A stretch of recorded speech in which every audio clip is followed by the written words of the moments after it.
Allez, vas-y, imagine que je suis Kiki Poney. Ok, alors que ce soit clair entre nous, tu me respectes. Je respecte quoi? Bah moi, tu me respectes moi. Oui, ok, mais ça veut dire quoi, te respecter? Bah c'est pas compliqué, tu respectes mon espace, mes idées, mon intégrité physique. Ok, c'est quoi ton espace? Quelles sont tes idées? Pourquoi ça te paraît pas évident? Bah je peux pas savoir si tu me le dis pas. Moi je veux bien te respecter, mais faut que je connaisse ta notice, ton fonctionnement, tes bornes. Ah ouais.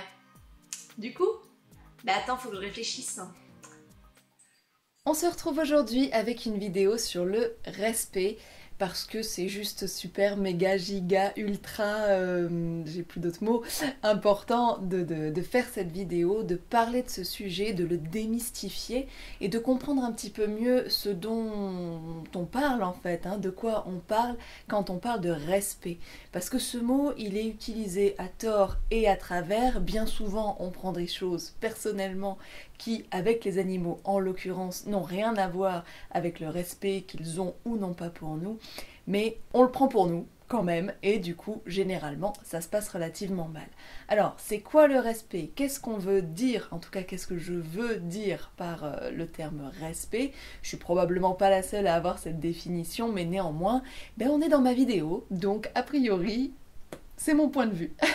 La première chose qu'on entend souvent, c'est en gros les animaux nous doivent le respect, ton cheval te doit le respect, ton chien te doit le respect, etc., etc. Ton enfant te doit le respect, le patron, l'employé du patron doit le respect à son patron, etc., etc. Avec cette espèce de notion de hiérarchie qui fait que celui qui est relativement en bas doit le respect à celui qui est plus au-dessus de lui. Devoir le respect, c'est un non-sens, particulièrement pour les animaux. Ils ne nous doivent rien du tout, ils n'ont aucun contrat, ils n'ont rien signé du tout, et ils n'ont pas la moindre obligation par rapport à nous en fait, de base. Alors quand on dit que l'on veut être respecté, c'est hyper important de savoir quelle est notre définition du respect. Qu'est-ce que ça veut dire pour nous être respecté et par extension être respectueux? Bien que les deux vont pas toujours ensemble en fait.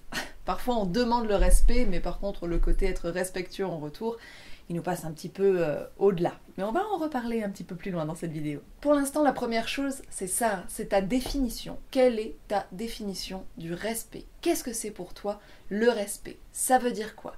Qu'est-ce qui est autorisé? Qu'est-ce qui n'est pas autorisé?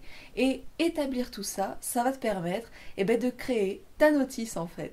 Ton mode de fonctionnement, le petit papier que tu pourras donner symboliquement à chaque fois que tu vas entrer en interaction avec un animal, tu pourras lui dire « Ok, ça c'est ma notice, je t'invite à respecter cette notice ». Et pour qu'il puisse se référer à cette notice, il est impératif qu'elle soit à la fois lisible et claire. Couche-toi. Et à partir de la rédaction de cette notice, c'est là qu'on va devoir faire preuve de pédagogie pour justement pouvoir la transmettre et lui permettre encore une fois de s'y référer et de comprendre ce qui est écrit, parce qu'il ne sait pas lire, hein, jusque-là a priori, elle est vraiment pour nous finalement dans le fond cette notice, mais elle est là pour être partagée et pour être utilisée.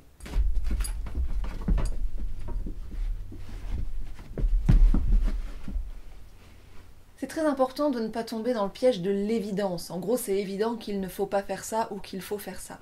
Non, c'est pas évident. Bien souvent, ce qui est évident, c'est évident à nos yeux, mais par contre, pour notre interlocuteur animal en face, c'est pas du tout la réponse qui est évidente. Loin s'en faut d'ailleurs. D'où l'intérêt de lui expliquer ce qu'on attend de lui. Et d'être pédagogue, et d'être suffisamment formé pour pouvoir lui partager les choses dans un langage qu'il comprend. Parce qu'en fait, ce qu'on appelle le respect, c'est le résultat d'une éducation. Un cheval respectueux, c'est un cheval bien éduqué, humainement parlant. Un cheval irrespectueux, c'est un cheval mal éduqué, humainement parlant. Donc c'est de notre faute en fait, hein. C'est vraiment sur nous que ça repose cette histoire.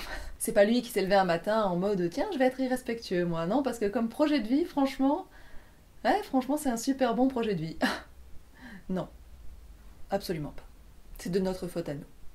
Voilà, responsabilité 2.0. Ça fait chier, ouais. Donc puisque c'est le résultat d'une éducation, il faut bien qu'il y ait un éducateur, dans le sens de cette éducation, et que cet éducateur soit lui-même conscient de sa notice, de ce qu'il permet, de ce qu'il ne permet pas, mais aussi de qu'est-ce qu'il se passe si la notice n'est pas respectée. Parce que s'il se passe absolument rien, il n'y a rien qui nous garde dans la notice en fait, qui nous garde dans cette ligne d'éducation. C'est hyper important de pouvoir transmettre un message, de pouvoir expliquer les choses, mais aussi de dire « Ah bah tiens, si tu fais ça, c'est pas confortable parce que ce n'est pas ce que j'attends de toi. » Confortable, c'est ce que j'attends de toi. Inconfortable, c'est ce qui se passe quand tu fais quelque chose que je n'attends pas de toi en fait, quelque chose d'opposé même peut-être à ce que je désire. On n'est pas dans la punition, attention, hein, on est vraiment dans ces notions de confort-inconfort sur lesquelles repose en fait l'apprentissage des chevaux. C'est confortable, je vais le reproduire. C'est inconfortable, là, ça me donne pas envie. Ensuite, il y a la constance de ces permissions ou non-permissions et la constance également des conséquences qui s'en suivent si ce n'est pas respecté. Ce qui est permis est tout le temps permis, ce qui n'est pas permis n'est jamais permis en fait. Par exemple, si tu dis à ton cheval, ok, arracher la longe quand on est dans la carrière, ça par exemple, ça fait partie de quelque chose qui, dans ma notice, ne rentre pas dans le cadre de ce que j'appelle le respect. On est d'accord. Mais par contre, si une fois arrivé au pré, il t'arrache la longe et qu'il part manger un petit peu plus loin et que tu te dis oh bah c'est pas grave et puis bon on est au pré, il y a quelque chose qui n'est pas cohérent là-dedans. Ce n'est pas permis ou c'est permis. C'est pas une nuance de gris entre les deux. Soit il peut le faire, soit il ne peut pas le faire. Sinon c'est pas stable pour s'établir. Après attention, on n'est pas non plus complètement fermé et on se met pas dans une boîte. On peut bien sûr ajouter par exemple un signal pour qu'une action soit autorisée sous condition. C'est le cas par exemple pour mon gros chien qui actuellement est endormi à mes pieds. Et ben lui par exemple, il n'a pas le droit de monter sur le lit quand nous les humains on va faire dodo dans le lit.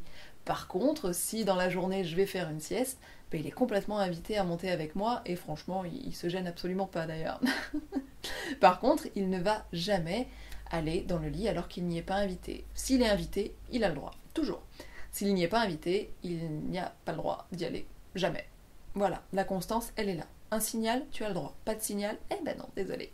Donc voilà, l'idée c'est pas de s'enfermer dans une boîte, c'est juste d'être cohérent et que la réponse soit toujours la même suite à une question qui est posée. Enfin, en somme, ce qu'on appelle le respect, eh bien c'est tout simplement le respect de l'éducation qui a été donnée, des lignes qui ont été transmises. Un cheval irrespectueux, c'est juste un cheval avec une éducation à revoir parce que humainement parlant, eh ben on lui a pas transmis les bonnes clés, les bons codes, la bonne notice pour que ça puisse bien se passer. Seulement voilà, pour éduquer correctement, eh bien en premier lieu, il faut s'éduquer soi-même.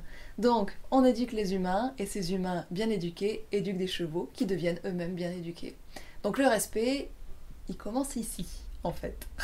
Et un dernier petit point qui est méga important, en fait, souvent, l'irrespect, il ne vient pas de la question qui est posée par le cheval, mais de la réponse qu'on y donne. Bien souvent, c'est nous qui sommes irrespectueux. Parce qu'on ne comprend pas la question, parce qu'on ne prend pas le temps de répondre à cette question, ou d'y répondre correctement, parce qu'on le prend personnellement et que du coup on s'énerve. Parce qu'on n'écoute pas ce qui nous est demandé, et donc à partir de là, on ne considère pas les besoins de l'individu qui est en face de nous. Et tout ça, bah ouais, tout ça c'est irrespectueux. Parce que nous on a la capacité d'analyser la situation et de se dire ça c'est correct, ça ce n'est pas correct. Mon respect à moi il est où? Si tu as des questions, je t'invite à me les laisser en commentaire. Je suis absolument persuadée qu'il y a encore des tas de choses à dire sur ce sujet. Mais bon, voilà, on va commencer par là. Donc si tu as des questions, tu peux me les mettre en commentaire. Et puis tu peux mettre un petit pouce bleu, tu peux partager cette vidéo. Et puis moi, je te retrouve très bientôt. Je t'envoie des bisous. Salut, ciao. Ok, c'est bon, c'est clair dans mon esprit. Chouette, donc je respecte quoi? Je veux ma bulle déjà. Ok, et il se passe quoi si je rentre dans ta bulle? Pourquoi il doit se passer un truc? Là on parle, d'accord, mais tu vas pas lui parler à Kiki, il faut qu'il puisse comprendre qu'il y a une borne. Ah oui, il y a une borne. Donc je la matérialise avec un plot. On n'est pas sorti du sable.